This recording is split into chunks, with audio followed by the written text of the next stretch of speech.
Coming up, the Oklahoma governor is attempting to overturn the Supreme Court ruling on McGirt. We'll hear from the principal chief of the Cherokee Nation on his thoughts about that. Plus, catching up with the editor from Native News Online as it turns 10. I'm Patty Tolahungba. Join us for those interviews, plus headlines from Indian Country today.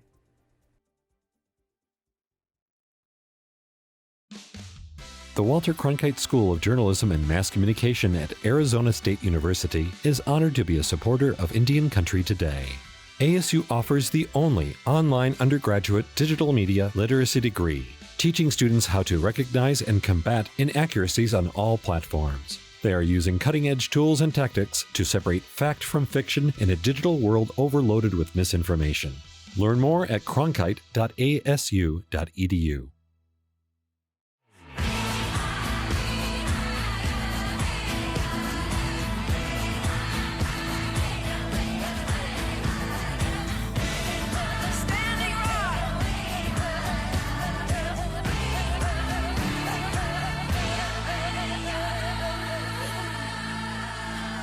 This is Indian Country Today. Esquili, yes, thank you for joining us. I'm Patty Tolahungba. From wildfires to hurricanes, Indian Country is dealing with what could be the effects of climate change. Nearly 1 million people were without power in Louisiana on Sunday night as Hurricane Ida battered the southeastern part of the state. The United Homa Nations Chief August Crapel announced a state of emergency for tribal citizens. All 6 parishes where they live have evacuation orders in place. The Homa Terrebonne Civic Center opened as a shelter yesterday at noon, and on Saturday night, a 10 p.m. curfew was put in place in Terrebonne Parish. And all of the Mississippi Band of Choctaw land is under a tropical storm warning. The tribe is posting warnings and updates to its Facebook page. Shelters in all Choctaw communities opened at 7 o'clock this morning. According to the National Oceanic and Atmospheric Administration, there's a 60% chance of an above-normal hurricane season this year. And on the West Coast, fire officials ordered more evacuations around the Tahoe Basin. The Washoe tribe has a resort near this area called Meeks Bay, which is now closed. The U.S. National Forest is closing the area until the beginning of September. Fire crews on the ground say the 2-week-old blaze is more aggressive than anticipated. The Calder fire has now burned 156,000 acres and is only 19% contained. Poor air quality has also been affecting the area due to smoke from the fire. The California fires are among nearly 90 large blazes in the U.S. Many are in the West. The ongoing drought is contributing to the dry brush and trees there. Climate change has made the region warmer and drier in the past 30 years and will continue to make weather more extreme and wildfires more destructive, according to scientists. Climate change is also threatening seal hunting for Alaska natives. For generations, hunting has been a staple for food and clothing in Kotzebue, Alaska, which is on the far northwestern part of the state. According to a new study, the bearded seal hunting season in the village has shrunk about 1 day per year for the past 17 years.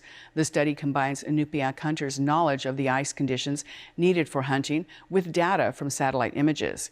KINY Radio reports sea ice decline is a major cause of the shrinking season.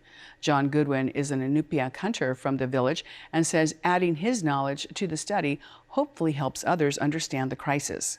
With this kind of project, as long as I'm capable and able to help, I'd like to, because, it hurts a person like me to try to tell, other people, and they're not understanding or not listening about our knowledge. What do you know? Hunters worry that in the future, seals and ice floes may be farther away, increasing risks and lowering the chance of a successful hunt. The nation's largest IHS hospital is gaining new leadership. James Driving-Hawk is the new chief executive officer of the Phoenix Indian Medical Center in Arizona.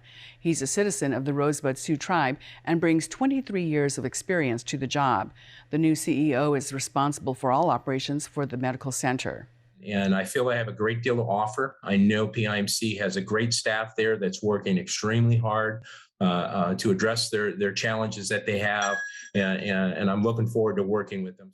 Driving Hawk's goals for the facility include telemedicine, and he hopes one day PIMC will be rebuilt into a full hospital. Last year, the facility came under fire for abruptly closing its birthing center. Expectant mothers had no notice that it was going to close. The birthing service is now offered off-site, but the incoming CEO says he hopes to address that issue.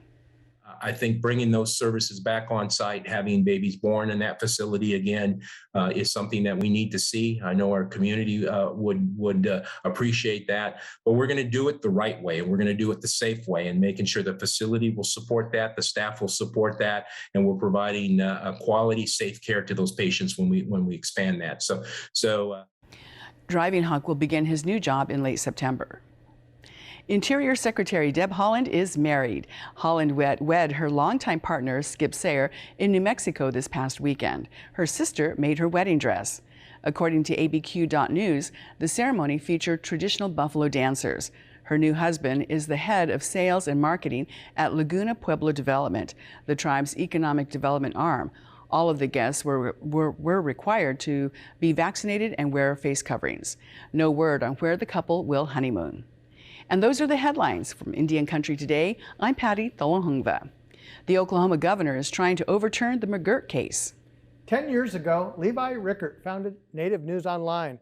We'll talk to him about the changes he's seen in those years and what he has planned next.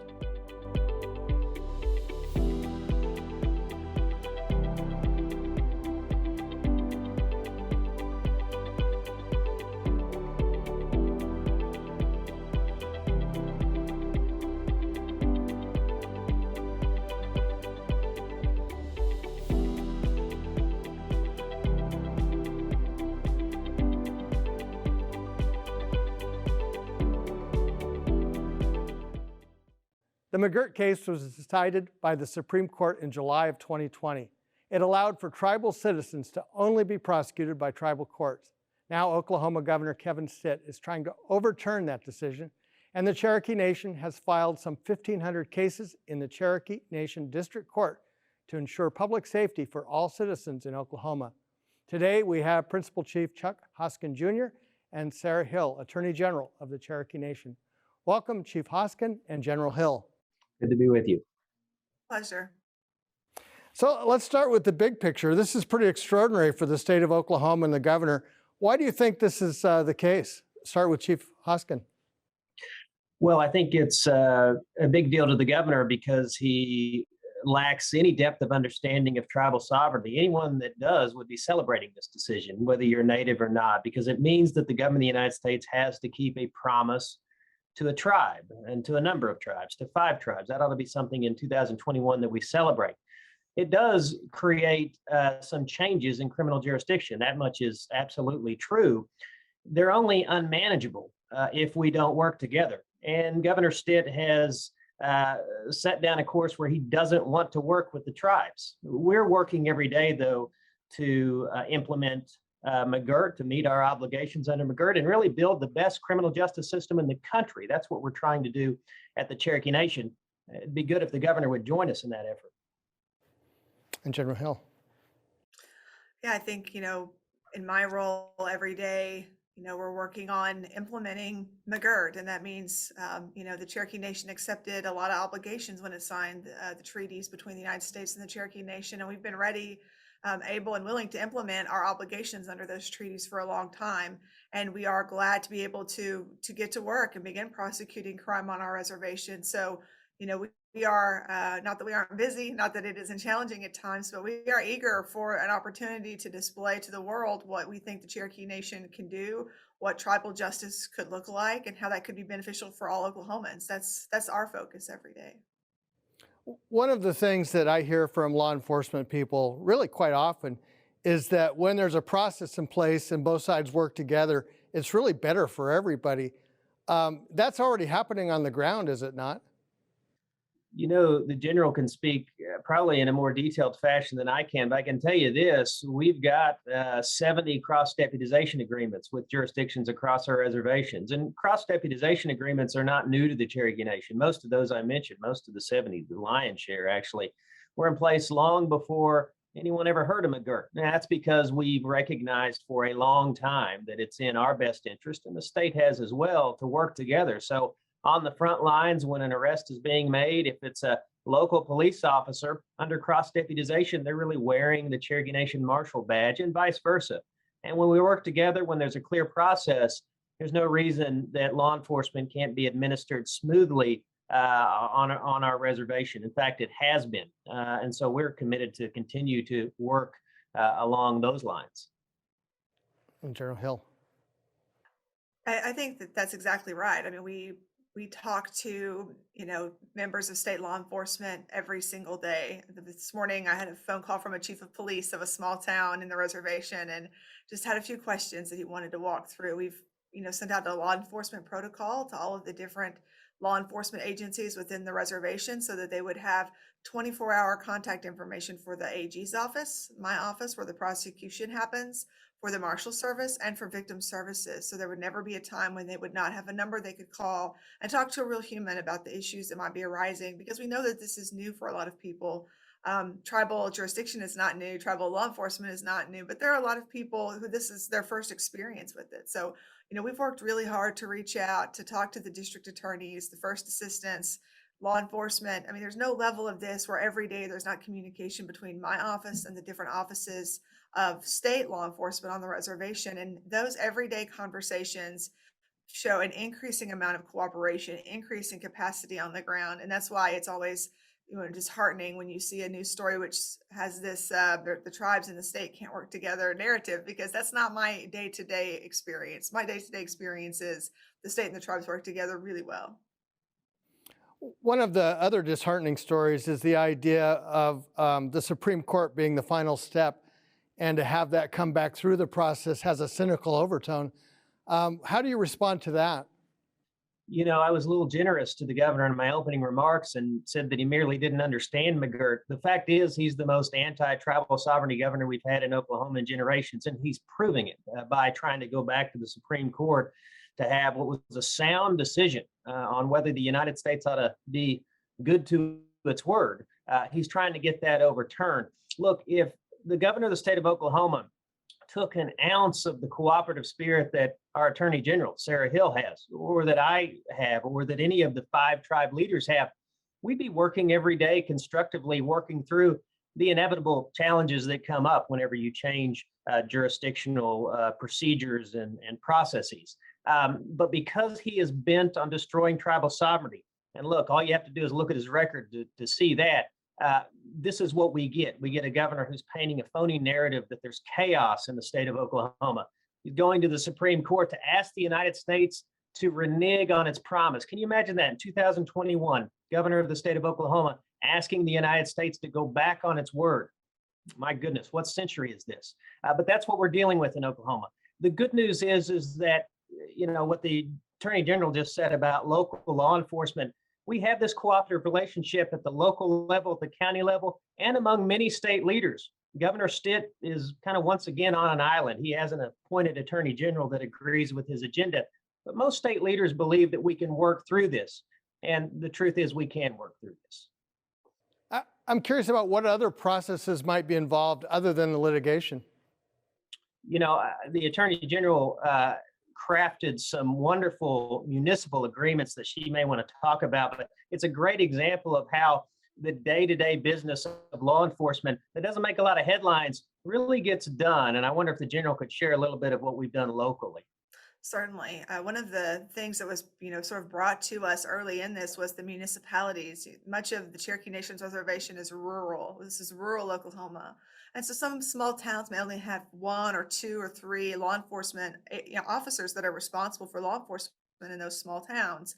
And one of the concerns that they raised to us was, if these tickets that we're writing, we depend upon the revenue from these tickets to support our local law enforcement. If all of that money is going to the tribes, how are we going to continue to operate law enforcement? This is going to potentially have a negative impact on us. So we got together, we talked with our tribal council, we talked with the principal chief, and came up with an MOA, a municipal agreement, so that any ticket that the municipality writes, they get to keep the lion's share of the revenue from that, so that it goes back into local law enforcement. Because it's not just The town then depends on law enforcement. The tribe depends on local law enforcement. They're, because of the cross-deputization agreements, they're the frontline tribal officers for the nation in many circumstances. So we were able to put forward an agreement and share that revenue back with them. Just basically take the ticket and turn the revenue right back around to the local law enforcement, so that they, not only would they not see a drop, in many cases it's very beneficial to them to do it that way. So that's one of the ways that we've taken a local challenge that was brought to our attention, sat down with the local agencies that were affected, and worked out a solution. It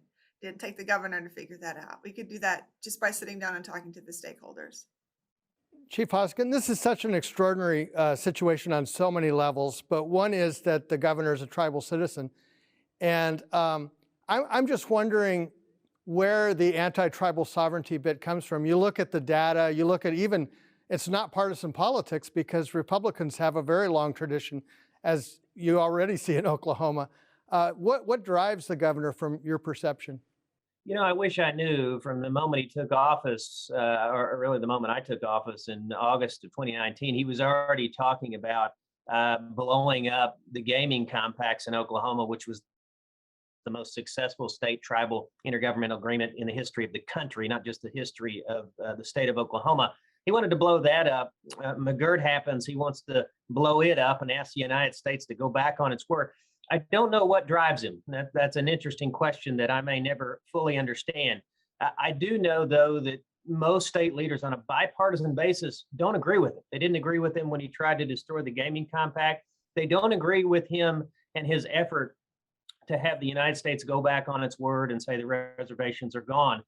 Most state leaders, most local leaders are wanting to work with us. So I don't know how to analyze it psychologically. Don't have the time or the inclination to sort of unpack why he is so anti-tribe, but I've seen it in real time. But our obligation is just work every day to make this work. Because if you wake up every day and your interest is making sure you have a blanket of protection over your jurisdiction, over your reservation, over your state, you get things done. And that's why our Attorney General is getting so much done. That's why her and the Marshal of the Cherokee Nation, other Cherokee leaders, myself included, we're doing in a period of months what the state of Oklahoma had 113 years to do, which is to build this criminal justice system. And we're going to build the best in the country, particularly if the governor will just get out of the way.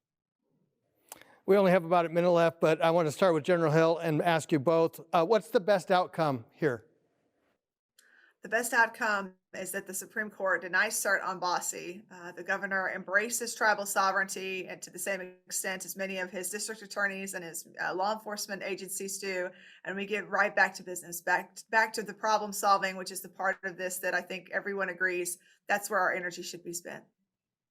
Well, the Attorney General is exactly right. I mean, we ought to be in a day and age in which the United States keeps its word. And when it keeps its word and it means making adjustments in terms of criminal jurisdiction, we ought to all roll up our sleeves and do that. I mean, if we want to protect victims, we ought to do that. If we want to hold lawbreakers accountable, then we ought to do that. If we want to together build a criminal justice system that's better tomorrow than it is today, then we've got to work together. And this is one area in particular where the interest of the state, the interest of the tribe, the interest of every Oklahoman is really the same. And that is to have a solid criminal justice system that serves everyone. We're willing to do it, and we are working every single day to do it. That much I guarantee you. So the best outcome is for the Supreme Court to reject this nonsense and for us to get about the work of building this criminal justice system. Chief Hoskin, General Hill, thank you so much for joining us today. No. Thank you. And we'll be right back.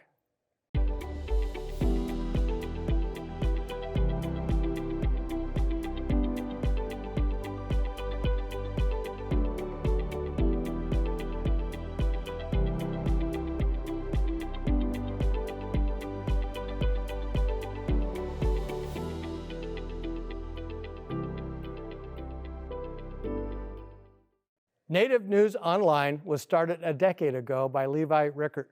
He's the publisher and editor and located in Grand Rapids, Michigan. Levi is a citizen of the Prairie Band Potawatomi Nation. We've invited him to talk about some of the issues he's covering. Welcome, Levi. It's nice to be here, Mark. Let's start with the boarding school issue. You've written quite a bit about that. And one of the questions is the differences that you've seen between Canada and the United States? Well, I think one of the biggest differences I'm seeing so far is the idea that Canada might be a few years ahead of us in terms of the investigation, and they have been working with their Truth and Reconciliation Commission for a number of years. We haven't even established one here in the United States yet. Thankfully, Secretary of Interior Holland has established the Federal Indian Boarding School Initiative. And so I think that actually presents some real promise in terms of finding out what really happened in the boarding schools here in the United States. I know with ICT, one of the things we've had to do is run a trigger warning. Is that true with your readers as well, or people really feel the impact of these stories in ways that we just aren't used to? Yes, and I think first time ever we have done that on Native News Online. These stories are so powerful and so compelling that I just feel like it's necessary at this point. And so many of us grow up with people just not, and family members not wanting to talk about it. So it's even new to members of your own family in some cases. Yeah, I attended a talking circle here in Grand Rapids, and it really struck me that the younger people, and I'm a little older now, but those in their 20s and maybe early 30s had heard about it, but when they really found out what happened, especially with the graves being discovered up in Canada, it was just very, very overwhelming. One woman in the talking circle talked about literally vomiting for all afternoon. It was just so powerful and just it was so negative for her. I want to ask you about another one of your ventures, and that's the Tribal Business Journal. With the infrastructure spending bill about to pass and so much money going into tribes in new ways, how has the business world changed? Well, I think that there's really some good opportunities for Indian country in terms of business and business economic development, especially with the infrastructure, with the idea that finally there'll be some money allocated, appropriated for roads construction, the bridges. There's just a lot of needs in Indian country, and certainly all of us should be very excited about the idea that broadband can come to Indian country finally. So it's been a long, long wait for us. Are you finding among your readers and your research that there's a tension between tribes about how those monies are allocated? Well, I think that it's prudent for every tribal official to really pay attention, and whether it's reading us in tribal business news or notifications from Washington, but really get in line and really get the projects ready. And as back in the Obama administration, they called it shovel-ready projects. But I think the tribes, it's really incumbent on them now to really start thinking very seriously what they can do with those funds. One of the things going on in Washington is a push and a pull between just what is infrastructure. What are your readers telling you about that? Truthfully, I think that there's so much emphasis on broadband that tribes are really, really excited about that. And so I haven't heard too much about the push and pull, actually. So. I want to ask you, you've been in business 10 years with Native News Online. That's really remarkable in the public publishing business. What are kind of your arc of lessons in those 10 years that you want to tell people about? Well, I think that society overall, not just natives, but society's ready to hear the Native American story. And so often it's been told by others, and we haven't liked how others have told our stories, whether it's been through literature, American history, by Hollywood. I think it's our time to tell our stories. So I think that's one of the things that I've learned, and I think we're seeing it right now with the reservation dogs. The success of that is people are really ripe for hearing the Native American story and see the realities of who we are as Native people. I think about your earlier years when you were the primary author of Native News Online, editing Native News Online, selling ads for Native News Online, and now you actually have teams of people. How personally has that changed for you? Well, it's very much a relief, quite frankly, and it's nice that the advertising dollars are flowing in. About a year and a half ago now, I sold part of the company and found some investors, and we're running it more as a business and not as a hobby. So it's been real enriching for me to giving me a little more time to relax. So it's been fun. What do you see out on the horizon? Well, I just see that the intensity of the news, especially with the boarding schools, we're going to take a deep dive on that. I think that there's some real opportunity for us to tell the non-natives of who we really are in Indian country and what we're about, and maybe finally they'll listen to us. What are you most optimistic about? I am so excited about the idea that we have a president that this administration seems to really pay attention. Oftentimes, almost every time I listen to him talk about city, states, and he mentions tribal land. So I'm excited about that. And certainly with Deb Haaland being the Secretary of the Interior, it has really worked to our advantage. And I think it's our moment as Indian country to really take advantage of that. When you think about moments with things showing up on television and the news media, this really is an interesting time. It really is. And I like jokingly tell people it's never been a better time to be Native American than right now, except before Columbus. So, Levi Rickert, thank you so much. Hey, my pleasure. And that's a slice of our Indigenous world. Thank you for watching. For all the latest news, go to IndianCountryToday.com. I'm Mark Trahan. Sometimes you got to take a stand just because you know you can. Oh, you got to run, you got to run.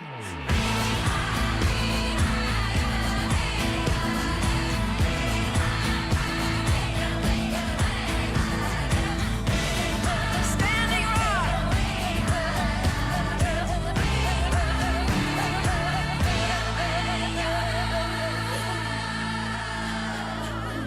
This is Indian Country Today.